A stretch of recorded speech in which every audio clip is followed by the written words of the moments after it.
तहरीक इंसाफ की मजीद 43 अरकान असम्बली के इस्तीफे स्पीकर कौमी असम्बली ने मंजूर करके इलेक्शन कमीशन को भिजवा दिए हैं। स्पीकर राजा परवेज अशरफ ने जुलाई में तहरीक इंसाफ के 11 अरकान के इस्तीफे मंजूर किए थे। राजा परवेज अशरफ ने फिर 2 मराहिल में PTI के 35 अरकान के इस्तीफे मंजूर किए थे। इस बारे में तफसीलात लेंगे। हमारे नुमाइंदे मोहम्मद उवैस हमारे साथ हैं और bureau chief news Islamabad Javed Baloch sahab भी हमारे साथ होंगे। उवैस से पहले डिटेल्स ले लेते हैं। ओवैस, अपडेट कीजिएगा, मजीद 43 अरकान के इस्तीफे जो हैं स्पीकर ने वो डी नोटिफाई करने के लिए इलेक्शन कमीशन को फॉरवर्ड कर दिए हैं। क्या अपडेट करेंगे आप हमें?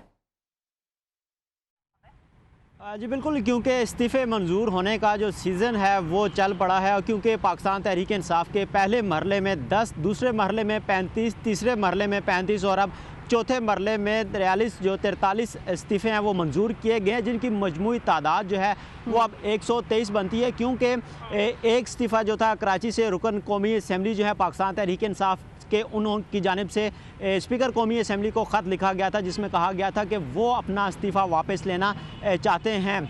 अब क्योंकि एक रुकन कौमी असम्बली जो है वो पाकिस्तान तहरीक इंसाफ के इस वक्त कौमी असम्बली में मौजूद हैं और अब अगर ख़ास बात देखी जाए, क्योंकि पाकिस्तान तहरीक इंसाफ की जानिब से मुतालबा किया गया था कि 45 अरकान के इस्तीफ़े मंजूर ना किए जाएँ, क्योंकि कौमी असम्बली में अपोजिशन लीडर की डिमांड थी। अब क्योंकि जब उनके इस्तीफ़े मंजूर हो चुके हैं तो अब ये डिमांड उनकी पूरी नहीं हो सकती, क्योंकि और इसके अलावा अगर सियासी मौजूदा सूरत हाल में कौमी असम्बली अगर तहलील होती है तो उसमें निगरान सेटअप के लिए पाकिस्तान तहरीक इंसाफ का जो अमल दखल है वो मुकम्मल तौर पर ख़त्म हो जाएगा।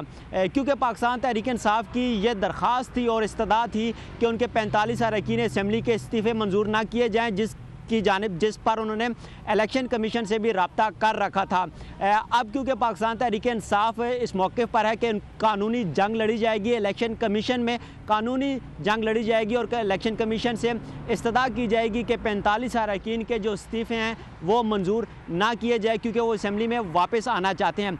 और जो स्पीकर कौमी असम्बली की जानिब से डी नोटिफाई का नोटिफिकेशन जो है वो इलेक्शन कमीशन को भेजा गया था और इलेक्शन कमीशन ने अब अरकान असम्बली के इस्तीफ़े का डी नोटिफिकेशन जारी करना है, उसको रोका जाए और समाअत के लिए जल्द समाअत जो है वो जल्द ठीक है। ये समाअत कब तक होगी ओवैस, इस बारे में भी आपसे अपडेट लेंगे। जावेद बलोच साहब भी हमारे साथ हैं। जावेद बलोच साहब, अब अगर देखा जाए तो अगर कौमी असम्बली जो है वो तहलील होती है तो इसमें PTI का तो सफाया हो चुका है, PTI तो फिर कोई इसका अमल दखल नहीं रहता। जावेद बलोच साहब, देखें, यही कोशिश थी तहरीक इंसाफ की कि वो अपने इस्तीफे वापस लेके कौमी असम्बली में वापस आएँ और जो निगरान सेटअप बनने जा रहा है या जब असम्बली तहलील होंगी या मुद्दत ख़त्म होगी तो उसमें तहरीक इंसाफ अपना रोल प्ले कर सके।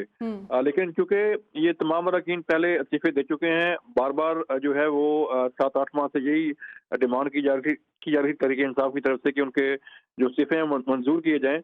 तो अब जबकि उनकी फर्दर मुलाकात भी हो चुकी है स्पीकर कौमी असम्बली के साथ और ये स्पीकर कौमी असम्बली की जवाबदेही थी कि वो इस्तीफे कब मंजूर करते हैं।